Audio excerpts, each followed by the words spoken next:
सहितं वदेयं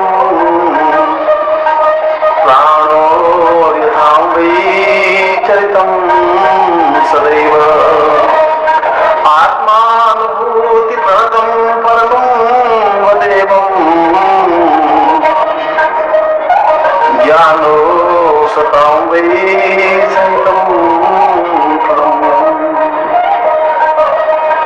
जीवन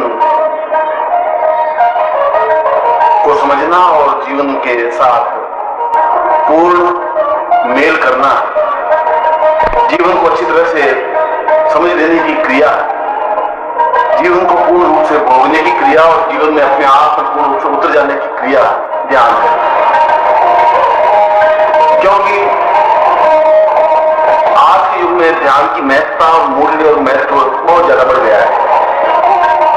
ध्यान का तात्पर्य है कि जब हम बाहर संसार से बिल्कुल कट जाए, बाहर संसार से हमारा किसी प्रकार से कोई संबंध नहीं रहे, बाहर संसार हमारे सामने तुच्छ मौला बन जाए। और सामान्य रूप से ऐसा नहीं हो पाता। ऐसा इसलिए नहीं हो पाता कि मनुष्य के सामने दो विकल्प हैं। मनुष्य दो तथ्यों पर जीवित है। मनुष्य के सामने दो चिंतन, दो विचार, दो धारणाएं, दो क्रियाएं, दो पद्धतियां हैं।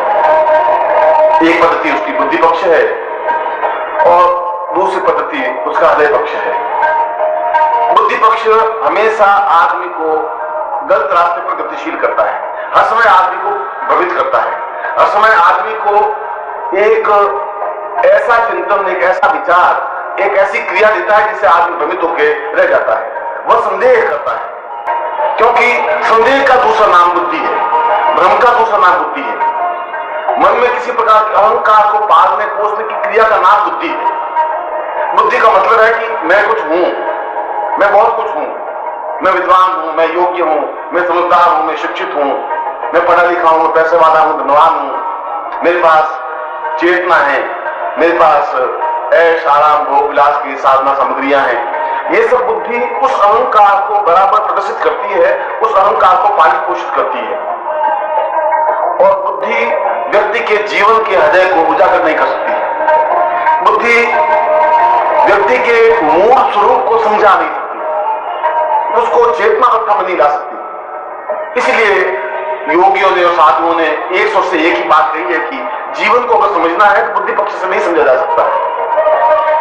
और जब बुद्धि पक्ष समाप्त होगा और जहां पर बुद्धि पक्ष समाप्त होगा वहीं से भावना पक्ष या श्रद्धा पक्ष प्रारंभ होगा।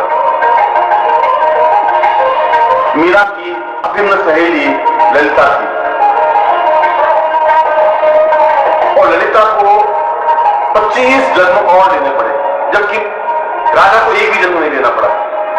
राधा और ललिता दोनों अभिन्न सहेलियां, दोनों कृष्ण की अत्यंत प्रिय, दोनों को समान रूप से कृष्ण प्रिय हैं, दोनों को समान रूप से प्रेम की वर्षा कृष्ण कर रहे हैं। मगर क्या कारण था कि राधा उसी जीवन में पूर्ण मुक्ति को प्राप्त हो गई और ललिता को 25 जन्म और लेने पड़े। और इसका मूल कारण यह था कि राधा का सारा अहम गल गया था, समाप्त हो गया था।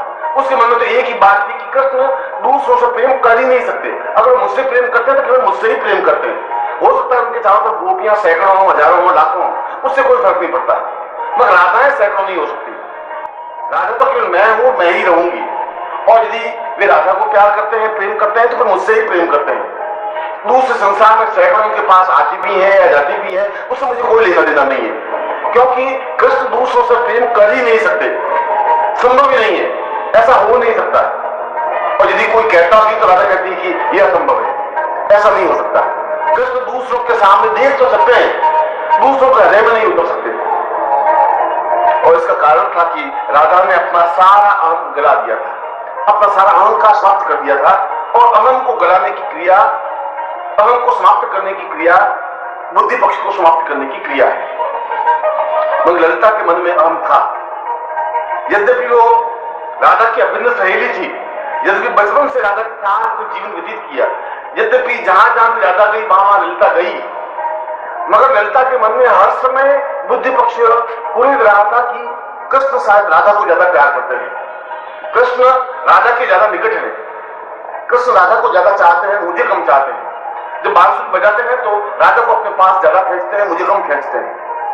और यह बुद्धि पक्ष ललिता को पूर्ण रूप से उसके हृदय को उजागर नहीं कर पाया। ललिता पूर्ण रूप से अंदर जा नहीं पाई और ललिता को दूसरा जन्म लेना पड़ा, तीसरा जन्म लेना पड़ा, चौथा जन्म लेना पड़ा और 25वें जन्म में वह मीरा बनी। और जब मीरा बनी और मीरा बनकर के जब उसका सारा अहम समाप्त हो गया, सारा बुद्धि पक्ष समाप्त हो गया, जब उसने एक ही बात कहा, मेरे तो गिरधर गोपाल, दूसरों में कोई, मैं दूसरा समझता ही नहीं, दूसरा कोई है ही नहीं, मेरे तो केवल एक ही आराध्य है, एक ही चिंतन है, एक ही विचार है, दूसरा हो ही नहीं सकता। मैं तो केवल उसको जानती हूँ, जाके सिर मोर मुकुट मेरो पति सोई। मैं दूसरे पति को जानती भी नहीं, दूसरे आदमी को नहीं जानती। संसार में दूसरा कोई पुरुष है ही नहीं, केवल एक ही पुरुष है और उसका नाम श्री कृष्ण है। इतना अपने अहम को गला दिया और अहम को गला दिया और मीरा पूर्ण रूप से समर्पित हो गई, पूर्ण रूप से मोक्ष को प्राप्त हो गई, पूर्ण रूप से ध्यान अवस्था में चली गई, पूर्ण रूप से अपने आप में चैतन्य हो गई, या जिसको मुक्ति कहते हैं, या जिसको मोक्ष कहते हैं, या जिसको ब्रह्म से साक्षात्कार करने की क्रिया कहते हैं, वो हो गई। मैंने ये उदाहरण जानबूझ के आपके सामने रखा, जानबूझ के इसलिए रखा कि एक जीवन में ही आदमी ब्रह्म से साक्षात्कार कर सकता है ज्ञान के द्वारा। और यदि उसमें अहम थोड़ा सा बच जाता है, उसको आगे 25 जन्म लेने पड़ते हैं। हो सकता है कि वो अहम 2 जन्मों के बाद समाप्त हो सकता है 3 जन्मों के बाद समाप्त हो सकता है 20 जन्मों के बाद समाप्त हो सकता है 25 जन्मों के बाद समाप्त हो। और राधा ने एक जन्म में ही, एक जीवन में ही अपने अहम को समाप्त कर दिया और पूर्ण रूप से ब्रह्मत्व में लीन हो गई, पूर्ण रूप से कृष्ण में अपने आप में खो गई। क्योंकि जहां अहम है वहां ब्रह्म नहीं है, वहां चैतन्य अवस्था नहीं है, वहां आनंद की अनुभूति भी नहीं है, वहां आनंद की अभिव्यक्ति भी नहीं है, वहां कोई क्रिया नहीं है, वहां कोई पद्धति नहीं है, वहां कोई चेतना नहीं है, वहां कोई प्रस्फुटन नहीं है। और इसीलिए आप सब लोग मेरे सामने आज बैठे हैं और जब मैं आपको ध्यान योग का चिंतन समझा रहा हूं, जब मैं ध्यान योग की क्रिया समझा रहा हूं, तो सबसे पहले आपको यह समझना चाहिए कि आप कुछ है नहीं, आपके जीवन में कोई क्रिया पद्धति नहीं है, आपके जीवन में किसी प्रकार का अहम नहीं है। यह अहम जब आप छोड़ देंगे कि मैं पुरुष हूं, जब आप ये अहम छोड़ देंगे मैं प्रोफेसर हूं, या मैं धनवान हूं, या मैं निर्धन हूं, या मैं गरीब हूं, या मैं अमीर हूं, या मैं गुरु का बहुत प्रिय हूं, या गुरु से बहुत दूर हूं, या गुरु मुझे नहीं चाहते, या मैं गुरु को चाहता हूं या नहीं चाहता हूं, या मैं स्त्री हूं या पुरुष हूं, ये सारा चिंतन जिस क्षण आप छोड़ेंगे उस क्षण ध्यान की पहली स्थिति पर आप पांव रखेंगे। और यह ध्यान की पहली स्थिति पर पांव रखने की क्रिया अपने आप में अंदर उतरने की क्रिया है, क्योंकि बुद्धि हमेशा बाहर तरफ ताकती है, बाहर को देखती है, अपने विचारों को बाहर प्रस्फुटित करती है, अपनी बात को बाहर ज्यादा से ज्यादा कहने की कोशिश करती है। बुद्धि यह कहती है कि मैं ऐसा हूं, बुद्धि यह कहती है कि मैं बहुत सुंदर हूं, बुद्धि यह कहती है कि मैं बहुत चतुर हूं, बहुत योग्य हूं, बहुत बुद्धिमान हूं, बहुत धनवान हूं, बहुत स्वरूपवान हूं। बुद्धि बार बार अपने आप को बाहर अभिव्यक्त करने की कोशिश करती है और बुद्धि मैं बनवाती है, मकान बनवाती है, ऐश आराम भोग विलास की साधना सामग्री बनवाती है, अच्छे से अच्छे कपड़े पहनने की कोशिश करती है, श्रृंगार करती है, सजावट करती है, काजल लगाती है, बिंदियां लगाती है। इसलिए लगाती है कि वह अपने आप को बाहर अभिव्यक्त करने की कोशिश करती है, यह उसका बुद्धि पक्ष है। और जहां हृदय पक्ष उजागर होता है तब ये बाहरी चीज अपने आप में समाप्त हो जाती है, तो बाहर की कोई चीज उनके सामने नहीं रहती, क्योंकि वह अपने अंदर के हृदय को प्रस्फुटित करती है, अपने हृदय के अंदर को जागृत करती है। और हृदय को जागृत करने की क्रिया का नाम ध्यान है। और इस ध्यान की पहली स्थिति पर पांव रखने के लिए यह सबसे पहले जरूरी है कि आप बाहर जीवन से, अपने बाहरी क्रियाकलाप से, बाहरी चिंतन से, बाहरी विचार से अपने आप को काटे। यह समझ लें कि बात कुछ नहीं है, यह समझ लें कि आपका अस्तित्व तो नहीं के बराबर है। जब मैं आपके सामने हूं तो केवल मैं आपके सामने हूं, क्योंकि मैं आपको जानता हूं, इस जीवन से नहीं पिछले 25 जन्मों से मैं आपको जानता हूं। मैं आपकी प्रत्येक क्रिया से, प्रत्येक रग रग से परिचित हूं और मैं जानता हूं कि आप बुद्धि को छोड़ नहीं पाते हैं। मैं जानता हूं कि आप बार बार बुद्धि से भ्रमित हो जाते हैं। मैं जानता हूं कि बार बार आपके अहम की व्याप्तीकरण हो जाता है और हर बार मैं तुम्हें सावधान करता हूं, हर बार मैं तुम्हें चेतना अवस्था में लाता हूं, हर बार मैं तुम्हें समझाता हूं कि मैं तुम्हें इसी जीवन में ब्रह्मत्व तक पहुंचा दूंगा, ये मेरी गारंटी है।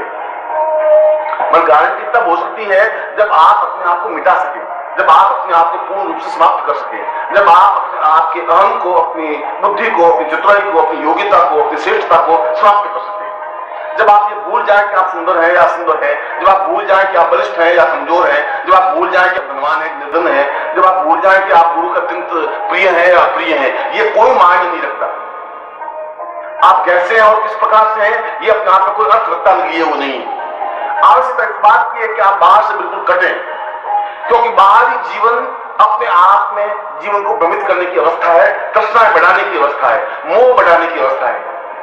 और जहां मोह बढ़ेगा, जहां तृष्णाएं बढ़ेगी, वहां रोग बढ़ेगा, वहां परेशानियां बढ़ेगी, वहां चिंता बढ़ेगी, वहां अन्य हजार प्रकार के विकार पैदा होंगे। और जहां विकार पैदा होंगे वहां बार बार जन्म लेना पड़ेगा, बार बार मरना पड़ेगा। और इसीलिए तुम्हारा जन्म मां के गर्भ से पैदा होता है और अपने आप में संसार में जाकर समाप्त हो जाता है।